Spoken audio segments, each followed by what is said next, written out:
Match শেষ, Argentina এখন বিশ্বকাপের ফাইনালে, কিন্তু রেফারি শেষ বাঁশি বাজানোর ঠিক পরপরই মাঠের মধ্যে এটা কি করলেন জুড বেলিংহ্যাম? রিয়াল মাদ্রিদের এই ইংলিশ সুপারস্টার কি সেমিফাইনালের হার সহ্য করতে না পেরে ভদ্রতার সব সীমারেখা ভেঙে চুরমার করে দিলেন?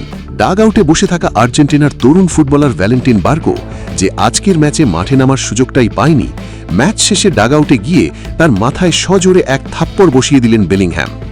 বিশ্ব ফুটবল স্তম্ভিত। এটা কি ফুটবল ম্যাচ নাকি অন্য কিছু?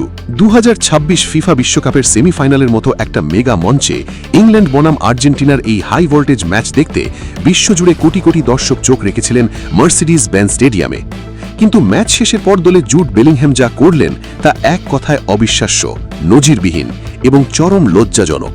রিয়াল মাদ্রিদের এই গ্যালাক্টিকো তারকা কি সবসময় হারের পর এমন উগ্র আর সহিংস আচরণ করেন?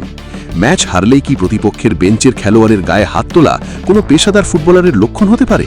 ফুটবলের পরিভাষায় জুড বেলিংহ্যামের এই আচরণকে উদ্দেশ্য করে চমৎকার একটি ছন্দ রয়েছে।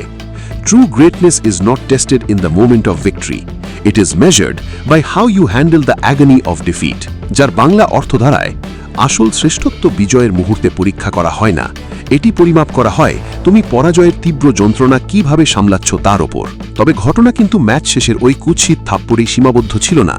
পুরো ম্যাচ জুড়েই ফুটবল জাদুকর লিওনেল মেসির সাথে একের পর এক চরম উগ্র ও অপেশাদার আচরণ করে গেছেন এই ইংলিশ মিডফিল্ডার। প্রথমার্ধের কথাই ধরা যাক। ম্যাচ যখন টানটান উত্তেজনায় জমে উঠেছে, তখন মেসিকে লক্ষ্য করে একটি অত্যন্ত বিপজ্জনক, নোংরা ও কড়া ট্যাকেল করেন বেলিংহ্যাম। সেই ফাউলের পরপরই আর্জেন্টিনার সতীর্থরা যখন মেসির সুরক্ষায় মাঠের মধ্যে তেড়ে আসেন, তখন মাঠের ভেতরের পরিবেশ পুরো উত্তপ্ত ও রণক্ষেত্রে পরিণত হয়। কিন্তু বেলিংহ্যাম সেখানেই থেমে যাননি। ফুটবল ইতিহাসের সর্বকালের সেরা কিংবদন্তি লিওনেল মেসির সামনে গিয়ে তিনি বারবার আঙুল উঁচিয়ে চরম ঔদ্ধত্য দেখিয়েছেন। শুধু তাই নয়, মাঠের ভেতরে তিনি অত্যন্ত অকথ্য ভাষায় গালিগালাজও করেছেন।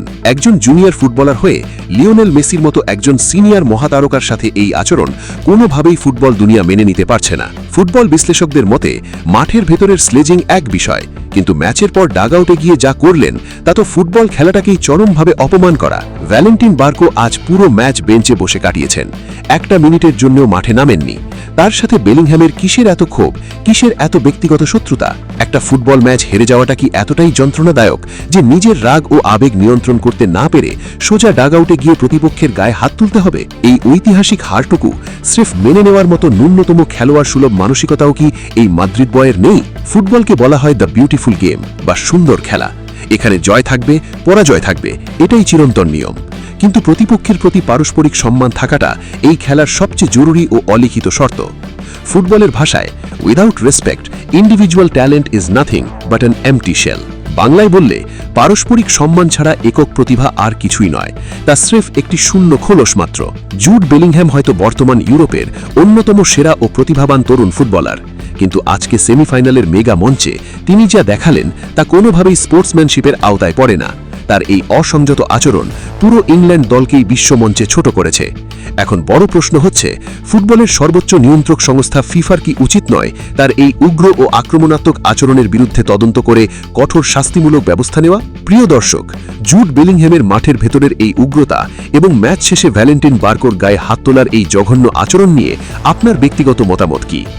আপনার কি মনে হয় ফিফার পক্ষ থেকে জুড বেলিংহ্যামকে বড় কোনো ম্যাচ ব্যানিং বা জরিমানা করা উচিত? কমেন্ট সেকশনে আপনার সুচিন্তিত মতামত আমাদের অবশ্যই জানিয়ে যাবেন। এবং 2026 ফুটবল বিশ্বকাপের মেগা ফাইনাল সহ প্রতিটি রোমাঞ্চকর আপডেট ও ইনসাইড স্টোরি সবার আগে পেতে আমাদের এই এফসি স্পোর্টস চ্যানেলটি সাবস্ক্রাইব করে বেল আইকনটি প্রেস করে রাখুন। দেখা হচ্ছে পরের ভিডিওতে। ধন্যবাদ সবাইকে।